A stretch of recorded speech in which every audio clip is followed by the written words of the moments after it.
La entrevista acaba de terminar. El guardia entra y me pide que salga. Trago grueso, me levanto y camino despacio hacia la salida. Volteo y veo que ella se queda sentada con el recuerdo a cuestas y la impotencia tatuada en la frente.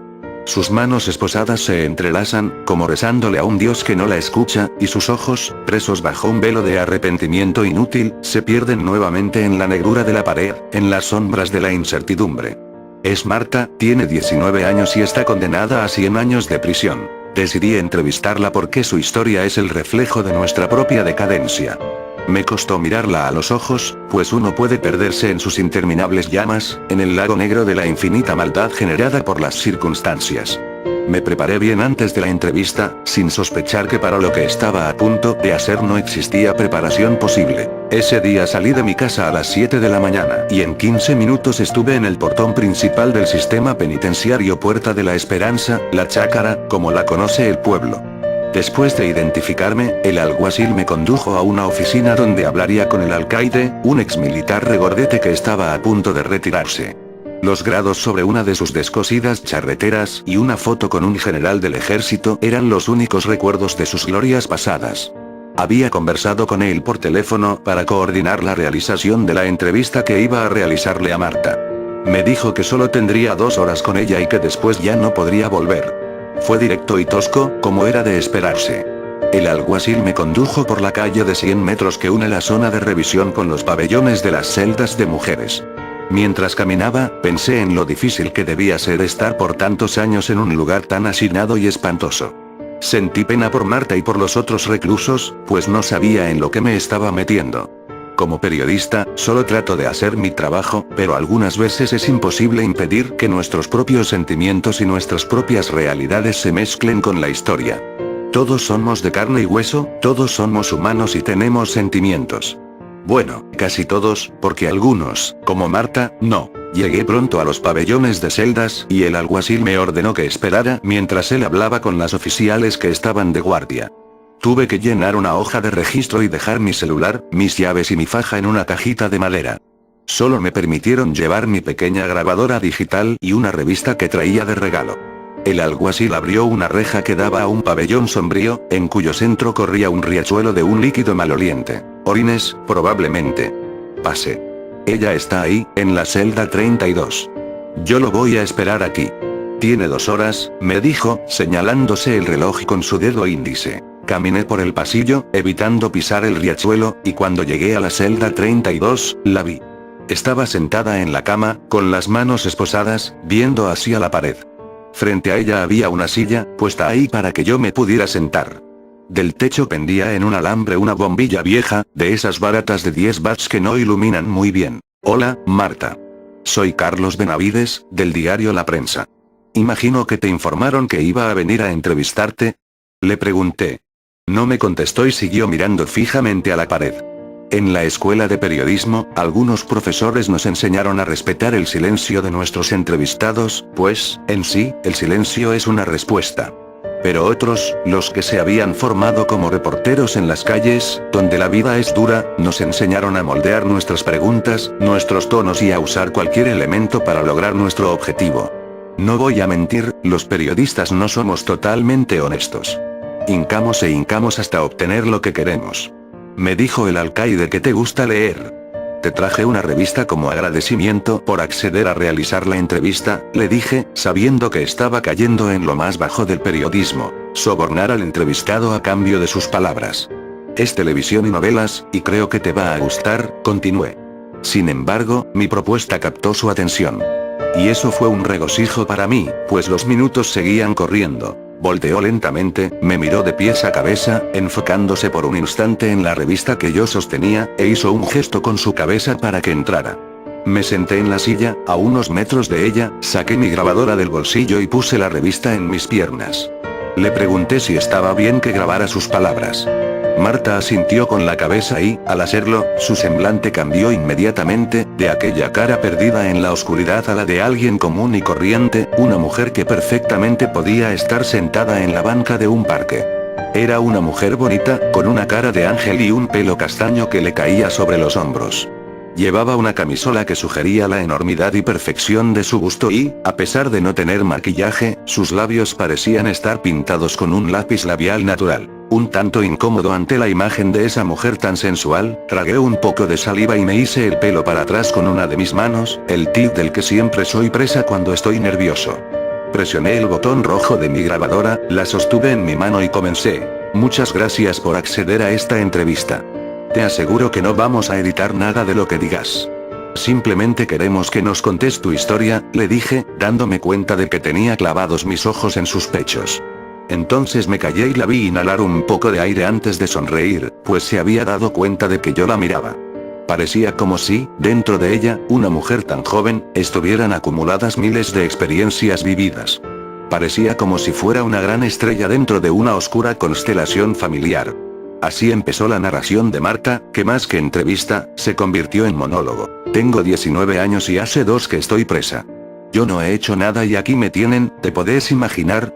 Me tienen aquí condenada por una cosa que no tiene importancia. Mi mamá me tuvo a los 17 años y enviudó cuando yo tenía 15, el día que mi papá se mató en la carretera. Después de llorarlo por un año, se volvió a juntar con un hombre menor que ella y, cuando lo hizo, se olvidó completamente de mí. Perdió la cabeza por ese hombre y lo llevó a vivir a la casa. Yo estaba en 4º año de secundaria en el colegio Nuestra Señora de Fátima y me creía la dueña del mundo. Todos los días, después de clases, me iba a la casa de Mónica, una de mis amigas, y ahí nos tomábamos selfies sensuales para subirlas al Facebook. Ya sabes, lo que hacen las chavalas de hoy. Mi amiga me prestaba unos vestidos cortos y yo los modelaba en las fotos. Después, nos poníamos a leer revistas de farándula en la cama de mi amiga, como esa que me trajiste. También nos gustaba chatear con chavalos mayores que conocíamos en el Facebook. Me la pasaba súper y hacía todo lo posible para volver a la casa solo a dormir. Yo creía que mi amiga tenía la familia perfecta, sin darme cuenta de que eso no existe. Su papá y su mamá se habían casado por la iglesia y por lo civil y la habían tenido a ella 5 años después de casarse. Eran bien católicos y la llevaban a misa todos los domingos en la capilla del colegio. Yo iba con ellos a veces para no volver a la casa. Y como no me gusta rezar y no me sé las oraciones, solo balbuceaba con mi boca para que las personas pensaran que estaba hablando con Dios, cuando lo único que hacía era burlarme de él. No me gustaba volver a la casa porque tenía que ver el cuadro de mi mamá, sentada en la sala con su hombre, viendo una película o las noticias. No se preocupaba si yo cenaba o no, si yo me vestía o no. Con costos me daba para pagar el colegio y comprar algunas cosas que necesitaba para asearme. Lo que más me enojó en esos días es que cuando llegaba a la casa, el hombre de mi mamá creía que tenía derecho de mandarme, como si fuera mi papá. Le decía a mi mamá que no me dejara salir y que me pusiera a limpiar la casa mientras ellos descansaban. Y a mí no me gusta hacer oficio. Cuando mi papá estaba vivo yo era su princesa y siempre tuvimos una empleada que nos limpiaba la casa y me llevaba comida hasta la cama. Aquí he tenido problemas con las guardias que me obligan a barrer y a limpiar esta mierda de cuarto. Como yo lo veía, mi mamá era la que tenía que darme todos los gustos. ¿Para qué me tuvo si después no me iba a cuidar? Bueno, por eso me disgustaba todo lo que ella me decía. Esa vieja maldita. Yo no sé por qué no la maté a ella también. A Mónica, mi mejor amiga, le prohibieron verme después de un tiempo. Sus padres no aprobaban que una niña buena como ella, una futura profesional, anduviera con una zorrita como yo. De repente, a mi mamá también le agarró por volverse estricta y exigirme que mejorara las notas, pues estaba en 4º año de secundaria y había dejado 3 materias. Ya no me dejaba salir y me iba a buscar al colegio. Cuando llegábamos a la casa, el hombre de mi mamá estaba en siempre viendo televisión, con una toña en la mano y la misma ropa de la mañana. El hombre siempre le decía que nos habíamos tardado demasiado y nos preguntaba dónde habíamos estado. Y eso era para mi mamá como un afrodisíaco. Si vieras cómo se ponía de loquita cuando lo veía y cuando él le hablaba golpeado. Se volvía a olvidar de mí y se iba rapidito a la cocina a prepararle la cena y a traerle otra cerveza. No me mires con esa cara. Ya sé lo que estás pensando, que mi mamá era una pendeja. Pues sí, era una pendeja y se lo merecía por haberse olvidado tan rápido de mi papá y por ser tan negligente conmigo. A mí me valía lo que me decía y, siempre que podía, me escapaba. Cobijaba una almohada para que pensaran que era yo y trababa la puerta con un calzón para poder entrar más tarde. Eso lo hacía casi todos los viernes. Me iba a Cigarzone con unos chavalos mayores y me lo pasaba bacanal, ya sabes, bailando reggaetón, perreando, chacobeando y subiendo selfies locas al Facebook cuando ya estaba bien borracha. Y cuando volvía a la casa, ni la pendeja de mi mamá ni el hombre ese se daban cuenta. Hijueputas mierdas.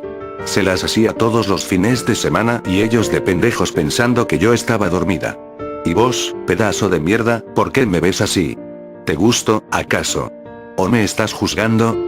Interrumpí a Marta para pedirle que se calmara, porque vi que se estaba alterando demasiado. Me miró con unos ojos profundos y respiró con dificultad hasta que, al fin, se calmó. Le dije que yo no la juzgaba, pero que tampoco quería que le fuera a dar algún colapso nervioso. Volví a darme cuenta de que le estaba viendo los pechos y traté de pensar en cosas horribles para calmarme. Entonces, continuó su historia. Oh, pues. Ya me calmé, pero deja de verme así que ya sé lo que estás viendo y lo que querés. Pasó el tiempo y el hombre de mi mamá la dejó para irse con una chavala. Ya sabes, lo típico. Se aburrió de ella y se buscó otra. Todos los hombres son unos malditos. Vos tampoco debes ser una monedita de oro. Pero bueno, mi mamá y yo quedamos solas en la casa. Yo lo consideraba una victoria, pues me había librado del hijueputa vago ese, pero mi mamá lo sufrió como la peor de sus derrotas.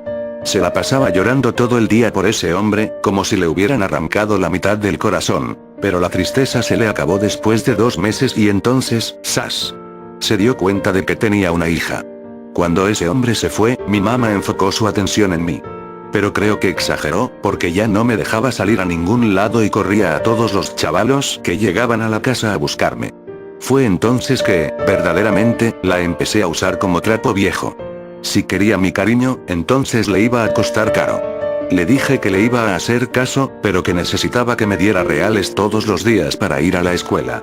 Me daba 200 pesos, y eso para mí era como un tiquete a la diversión. No es que vos debas saberlo, pero mi mamá puso una fritanga para mantenernos cuando el INS le quitó la pensión de mi papá inesperadamente. Esos 200 pesos que me daba le costaban sangre a la vieja hijueputa, y a mí eso me daba una gran satisfacción. Que se sude y que se mate trabajando. Decía yo. ¿Para qué me tuvo, pues? La hice pagar caro toda su falta de atención. Le cobré cada centavo con 100 lágrimas, y eso fue para mí una de las alegrías más grandes de la vida. Me parecía tan injusto que, después de haber sido una princesa cuando mi papá estaba vivo, ahora solo era la hija de una fritanguera. Obviamente, no invitaba a nadie a mi casa, porque me daba pena que la vieran vendiendo enchiladas de frijoles con queso o empacando un gallo pinto con tajadas. Eso era la muerte para mí, que era toda una diva en las fiestas y en el Facebook. El tiempo pasó y me convertí inevitablemente en la zorrita que ella nunca quiso que fuera. Casi todos los días me daba un sermón, me pedía que cambiara y que la diera una oportunidad para ayudarme.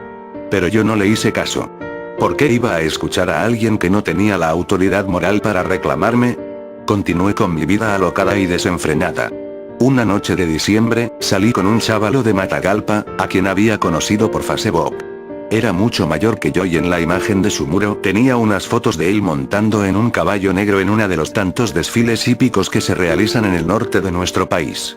En otra de las fotos, aparecía manejando un Hummer amarillo. ¿A cuál mujer no le va a gustar que las demás la vean en un carro así? Me invitó a Woz, una disco de Matagalpa, y yo acepté gustosa. Me pasó recogiendo por el parque, porque le dije que no iba a estar en mi casa. Le dije eso para que no viera a la fritanguera de mi mamá en plena faena despachando un maduro con crema por 20 córdobas. Pero no pasó en un Hummer, sino en un Nissan Sentra blanco con unas luces de neón moradas bajo la carrocería y en los rines. En los espejos polarizados tenía unas calcomanías de herraduras y el perfil de un caballo saltando. Me dijo que tenía el carro en el taller y que se lo iban a entregar el lunes. Viajamos hacia el sur y en trayecto entre Estelí y Sébaco me contó todas las maravillas de su vida. Me contó que viajaba todos los años a Miami, a la casa de unos tíos que vivían en Hialeah. Me dijo que me iba a llevar a Miami para que conociera las cosas más salvajes que jamás hubiera visto. Me habló también de sus caballos y de sus carros. Yo estaba fascinada, como loquita, y para entrar en onda le conté que yo vivía en un residencial y que mi mamá era una empresaria de Estelí. Ah, esas mentiras eran tan sabrosas que parecían verdades. El chavalo estaba guapo, tenía unos brazos musculosos y una mirada bonita. A pesar de apenas haberlo conocido, me sentía muy cómoda con él. Era justamente lo que necesitaba, algo así como una inyección de riqueza para la infección de miseria que yo tenía en ese momento. Noté que, cerca del freno de mano, en unos espacios cilíndricos para poner refrescos, estaban una lata de Toña y una botella de Smirnoff Ice. ¿Querés? Me preguntó. Claro, le dije, queriendo entrar en onda. Estaba riquísimo el Smirnoff y, al terminarlo, me dejó un sabor de frutas en la boca. Entre sorbo y sorbo, entre plática y plática, entre risitas, llegamos a Sébaco y tomamos el camino hacia Matagalpa. No había sentido el camino, pues la plática me había fascinado. Mira, Búhos es salvaje. Ponen una música poderosa y sirven unos tragos brutales. Conmigo nunca te va a faltar nada. ¿Estás lista para volar? Me dijo. A mí se me pelaban los ojos con cada palabra suya, porque estaba bien guapo. Tenía ojos claros y una barbilla afilada. Andaba con un candado rasurado perfectamente. Sus cejas eran grandes y su camisa dejaba ver unos grandes brazos musculosos. Continuamos el viaje y, cuando estábamos a la mitad de una curva, empecé a marearme un poco y se me nubló la vista. Me dieron ganas de vomitar, pero, a pesar de intentarlo, solo sentía un líquido agrio en la garganta. No me siento bien, le dije, casi sin fuerzas. Me voy a parar para que tomes un poco de aire, me respondió. No sé dónde se metió, pero todo estaba oscuro en el lugar en el que se detuvo. Apagó las luces, el motor y se bajó del carro, dejándome en él. Lo vi por la ventana mientras se paraba frente al vehículo. Estaba hablando por el celular y, al hacerlo, se reía bastante, cosa que pude notar, pues la luz del aparato le iluminaba el rostro. Yo empecé a respirar rápidamente y muy pronto perdí el conocimiento. Unas voces me despertaron y pude ver que me estaban arrastrando de las piernas, mientras que yo, haciendo un gran esfuerzo, intentaba mantenerme consciente mientras las piedras que estaban en el suelo me golpeaban la cabeza y la maleza me arañaba las manos. Unas manos fuertes me alaban de los tobillos, y en mi inconsciencia parcial pude ver a varios hombres caminando junto a mí. Se estaban riendo y platicaban muy amenamente, como si estuvieran en un día de campo. Estaba tan oscuro que no pude ver sus caras, sino únicamente el brillo rojo de los cigarros que fumaban y el ocasional destello de sus grandes hebillas. «Está bonita la chavala, Gavilán. ¿Dónde la encontraste?», le preguntaron. En el fase, les respondió una voz, y yo la identifiqué inmediatamente, pues era la del hombre con el que yo había salido. Cayó solita la babosa y hasta se creyó lo del Homer, continuó. Yo no tenía fuerzas ni para llorar ante lo que escuchaba. Desconocía totalmente a dónde me llevaban, pero sabía exactamente lo que me iban a hacer. Mi vagina me ardía y me dolía la parte interna de los muslos. El que me llevaba de los tobillos apuró el paso, y en poco tiempo llegamos a un claro que estaba rodeado de chatarra. Bueno, son 3.000 pesos cada uno, dijo el Gavilán. Yo no podía hablar y todo empezó a darme vueltas. No podía ni sostener mi cabeza por más de unos segundos. Tomá, yo quiero ir primero, dijo uno de los hombres. Vi cómo le entregaba el dinero. Pero ya no es virgen, ¿ok?, dijo el Gavilán. Ya me encargué de eso yo, así que tienen que conformarse con lo que hay, continuó.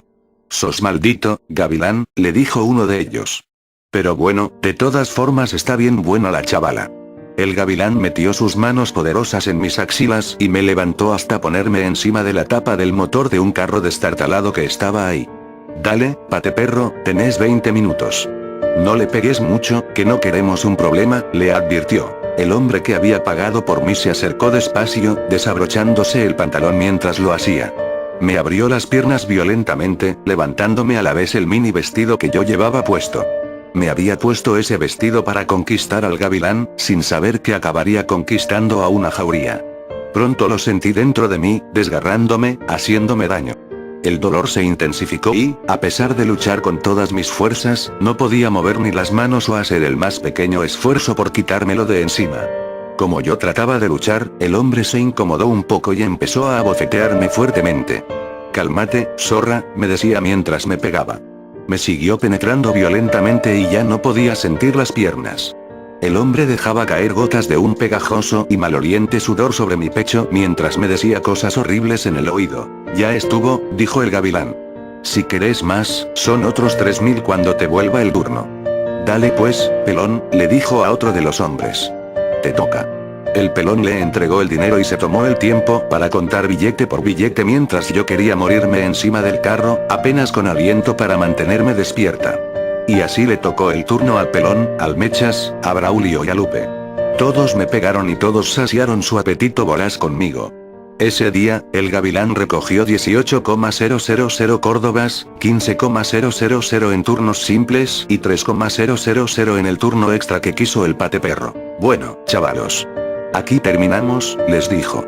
Con mi cuerpo destrozado, con múltiples olores y líquidos sobre mí, mis pechos mórdidos y la entrepierna desgarrada, quedé a la merced de la naturaleza en aquel paraje sombrío. Me dejaron ahí, desamparada, más muerta que viva, sin el menor remordimiento. Llegó la mañana y sentí que los rayos de sol eran como sal cayendo sobre mis heridas abiertas. Traté de incorporarme, pero no podía. Cerca del mediodía, cuando estaba toda quemada por el sol y con cada herida emitiendo pulsaciones, oí voces. Me asusté porque creía que mis captores habían vuelto. Pero no eran ellos. Eran unos cheles, de esos que andan en misiones del Cuerpo de Paz. Iban hacia una de las comunidades a ayudarles a las familias a construir unas letrinas. Ellos fueron los que me ayudaron. Llamaron una ambulancia y ayudaron a los paramédicos a cargarme hasta el camino. Hasta entonces pude llamar a mi mamá, quien vino desde Estelí. Cuando entró al pabellón del hospital, aún con el delantal con el que despachaba en la fritanga, imagino que solo vio una memoria de la que había sido su hija hasta la noche anterior. Me sobó la frente con su mano y me dijo que no me preocupara. Yo no quería hablar de nada, pues solo tenía un pensamiento en la cabeza: encontrar al Gavilán. Pero el Gavilán desapareció del mapa. Y también lo hicieron los demás. Después de poner la denuncia en la policía, trataron de buscarlo con mi descripción de él y la del vehículo, pero no lo pudieron encontrar. Al parecer, era de una familia adinerada y se largó a los Estados Unidos para no tener problemas. Me daba rabia ver que la justicia era inalcanzable para los palmados. Y eso me mataba. Pensaba en todo el daño que me habían hecho, en el placer que habían sentido al hacerlo y en la libertad de la que gozaban. No pagaron por nada de lo que hicieron. Interrumpí nuevamente a Marta. La historia me estaba partiendo el corazón, pero yo trataba de verme lo más sereno posible. Le pregunté si quería descansar 5 minutos, y me dijo que no, que si dejaba de hablar ya no volvería a abrir la boca y que me tendría que ir. Cuando me dijo esto, lo hizo mientras respiraba rápidamente. Pude ver que sus ojos se habían perdido y su mirada estaba ahora cautiva por sus imborrables recuerdos. Por eso la dejé continuar, recordando una de las mejores lecciones de periodismo que me había dado mi maestro Carlos Fernando: hay que saber escuchar al entrevistado. Por mucho que uno quiera hacer preguntas, por mucho que uno desee indagar sobre un tema específico, no hablen y escuchen. No hay peor pregunta que la que no se hace, pero tampoco hay peor respuesta que la que no se escucha, nos decía. Así es que, 1 hora después de haber empezado, Marta continuó con su historia. Y para ello, lo juro, contó con toda mi atención. 2 semanas después de lo que me pasó, pude volver al colegio. Cuando llegué, noté que las monjas me miraban de forma extraña y susurraban entre ellas. Cuando llegué a mi sección, la maestra me pidió que me sentara atrás. Mónica, mi amiga, no se quiso sentar a mi lado. Ese día sentí en carne propia lo que es ser una extraña entre personas conocidas. Cuando tocaron el timbre para salir, tomé mis cosas y, sin despedirme de nadie, salí rápido del aula. Sor Paciencia, la monja que me caía peor, pues siempre andaba buscando cómo joder, me detuvo en el pasillo. Espere un momento. Necesitamos hablar con su madre y con usted. Dígale que venga mañana a la hora de salida y entréguele esta carta, me dijo mientras me daba un papel engrapado. Le di el papel a mi mamá y le dije que las monjas querían hablar con ella. Al día siguiente, a la hora de salida, vi cómo mi madre me esperaba en el portón. Afortunadamente, llegó sin delantal, porque me hubiera dado mucha pena que mis compañeras me vieran con mi mamá, la fritanguera. Nos dirigimos a la oficina de dirección. Sor Paciencia nos esperaba en la puerta. Pasen, nos dijo, mostrándonos el camino con su mano. Cuando pasé al lado de ella, pude ver colores de juicio y de burla en sus ojos. En la oficina estaba esperándonos Sor María Piedad, la directora. Siéntense, por favor, nos indicó. Mire, doña Cándida, la convocamos a esta reunión porque tenemos que resolver una situación importante. Ya todos los alumnos, profesores y el resto de la comunidad educativa saben lo que le pasó a su hija. Las noticias se han esparcido como fuego por las redes sociales y vemos eso como algo que no le conviene al colegio. ¿No le conviene al colegio?, preguntó mi mamá, sorprendida. ¿Y no se han puesto a pensar que en el orden de prioridad ustedes deberían preocuparse por lo que le conviene a mi hija? Continuó. Es que no son cristianas ustedes. ¿Qué mierda? ¿No se acuerdan de la historia del buen samaritano y de la Magdalena? les preguntó. Cálmese, doña Cándida. No me levante la voz ni me hable así, que aquí no estamos en su fritanga, le dijo la monja con un tono humillante. A pesar que me afrentaba de mi mamá, en ese momento quise tomar un lápiz con una punta fina que estaba en un vaso de barro sobre el escritorio de la monja. Quise tomarlo y clavárselo en un ojo. Pero no lo hice, porque lo que me pasó marcó en un punto de inflexión en mi vida, un punto sin retorno. Doña Cándida. Hemos decidido que su hija tiene que salir del colegio, porque no es adecuado que una muchacha así sea vista con muchachas de bien. Somos una institución católica que trata de educar a muchachas que anden por el camino recto. Y su hija ya no cumple con el perfil de nuestras estudiantes, pues su imagen ha sido arrastrada por todos lados, dijo la directora. ¿Una muchacha así? Interrogación de cierre, preguntó mi mamá, parándose de repente y dando un golpe en el escritorio. Sor Paciencia. Llame por favor al CPF. Dígale que saque inmediatamente a estas perdidas de mi oficina y del colegio. Que no las vuelva a dejar entrar, le ordenó. Y Sor Paciencia, como buena perrita faltera, obedeció en el acto. Así me corrieron del colegio y más tragedias llegaron con prontitud. Mi mamá pasaba todo el día cocinando y vendiendo en la fritanga y yo me la pasaba tumbada en la cama mirando las vigas y las láminas de zinc de mi cuarto, perdida en el recuerdo de mis desventuras. Pasaron 2 semanas más y empecé a preocuparme porque la regla no me venía. No le dije nada a mi mamá y pensé que los terribles sucesos por los que había pasado habían causado en mí un bloqueo en todas las funciones de mi cuerpo. Pero la regla no me vino. Solo me vinieron náuseas, vómitos y terribles antojos de jocotes ácidos con azúcar. Nadie me visitaba, y eso era terrible para mí. No volví a usar mi teléfono ni volví a entrar a Facebook por terror a verle la cara al gavilán. Ya no quería encontrarlo, ya no quería volver a tenerlo frente a mí. ¿Estás lista para volar? Me había preguntado en el carro antes de lo peor y yo lo había mirado embobada. Me empezó a crecer la panza y mi mamá, como todas las madres, no tuvo que verla para saber lo que me pasaba. No te preocupes, me dijo. Yo te voy a ayudar y juntas vamos a salir de esto, me decía. Yo no quiero tenerlo, le dije. No quiero tenerlo y prefiero matarme para no verlo cuando nazca. Lo odio, no quiero tenerlo, le respondí. Desde entonces, mi mamá hizo que durmiera con ella para que no me fuera a matar. La panza creció y los meses pasaron. Yo no podía ni verme la panza. Sabía que me habían violado 5 hombres, pero no sabía de quién era esa cosa. Sí, esa cosa no era un bebé, era algo monstruoso que crecía dentro de mí. Como un parásito. Cada vez que se movía, me parecía que me iba a comer un órgano y que me iba a terminar de matar. El día de la cesárea, mi mamá me acompañó al hospital y estuvo conmigo durante toda la labor, sosteniéndome la mano. Esa cosa nació a las 12 en punto. Cuando me lo sacaron, sentí un gran alivio dentro de mí. La enfermera lo envolvió en una sábana cuadriculada y me lo mostró para que lo tomara en mis brazos.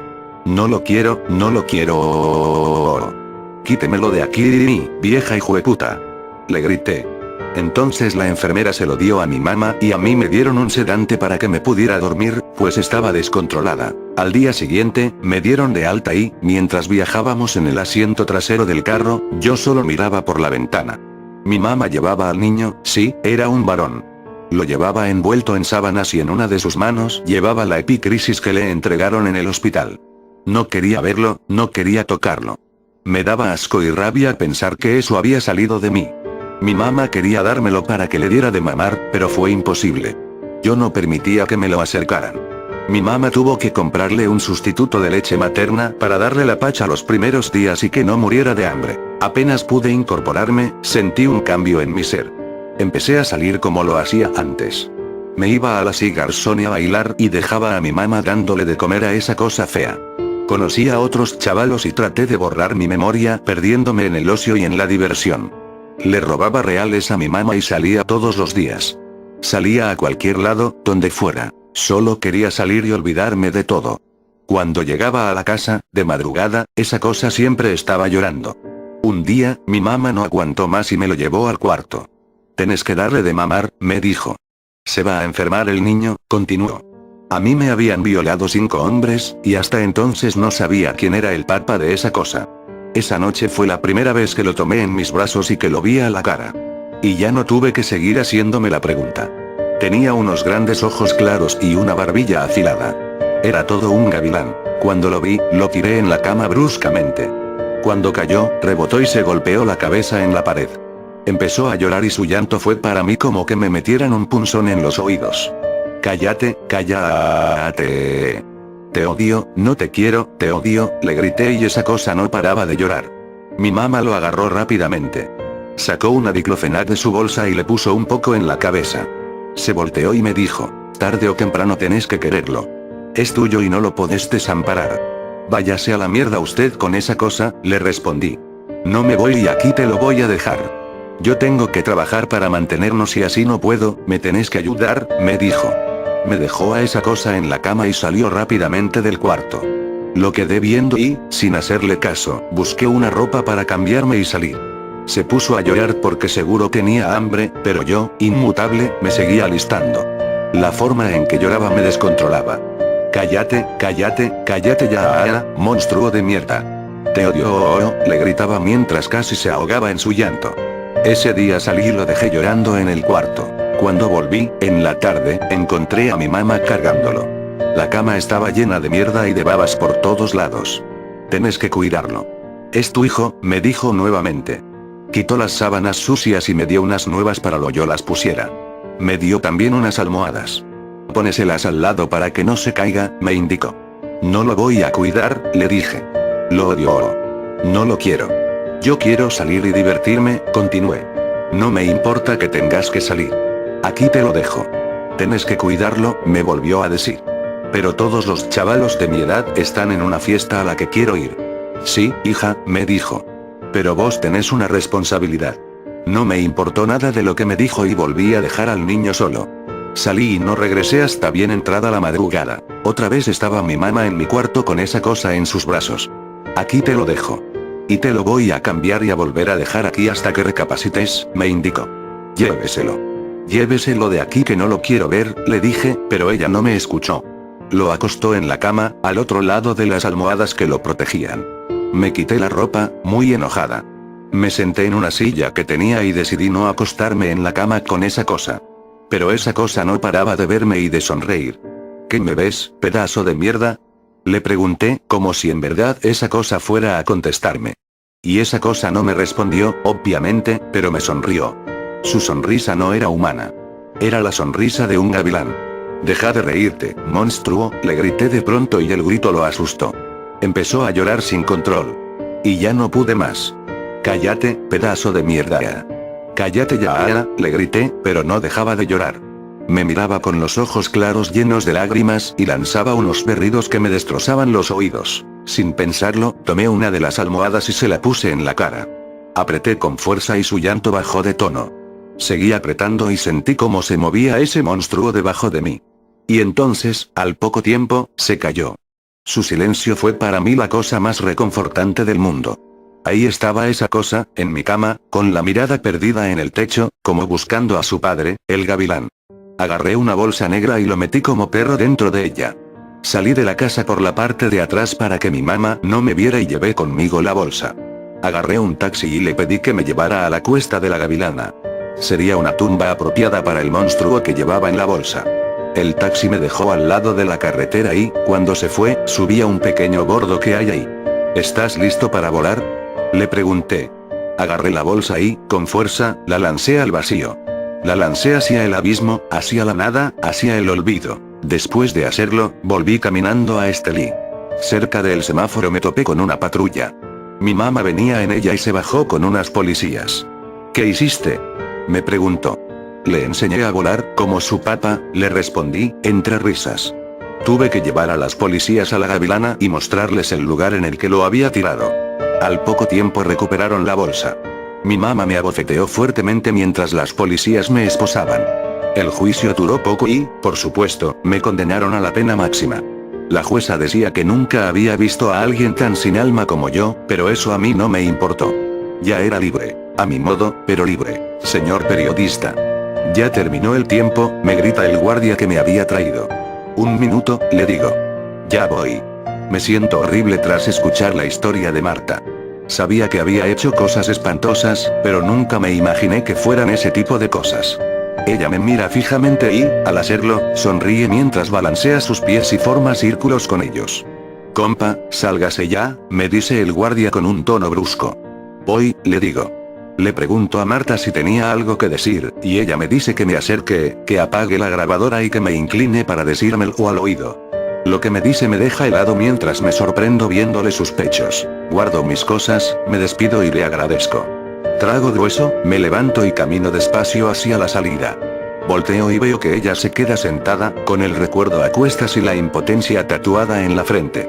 Sus manos esposadas se entrelazan, como rezándole a un Dios que no la escucha, y sus ojos, presos bajo un velo de arrepentimiento inútil, se pierden nuevamente en la negrura de la pared, en las sombras de la incertidumbre. El guardia me guía hasta la salida. Recojo mis cosas de la entrada y vuelvo al trabajo. La historia es publicada y es todo un éxito de circulación nacional. La publican íntegra, con excepción de lo que Marta me dijo al oído. Una noche, mientras descanso con mi esposa en nuestra cama, ella me pregunta: ya me contaste todo, pero no me contaste qué fue lo que te dijo. ¿Te dijo acaso que estaba arrepentida de todo y que la ayudaras? No le digo, no me dijo eso. ¿Te dijo que extrañaba a su mamá? Continúa. No, tampoco. ¿Y entonces, qué te dijo? ¿Te pidió que ayudaras a su mamá? Harto de tantas preguntas, me armo de valor, trago grueso y busco en el rincón del olvido de mi mente las palabras atroces que Marta me dijo y que hasta hoy resuenan en mi cabeza. Esas palabras inundan mis sueños y me llenan de pesadillas, pues son las señales de una mujer vacía, destrozada y presa más allá de los barrotes. Le respondo despacio a mi esposa. Marta me dijo: ¿estás listo para volar?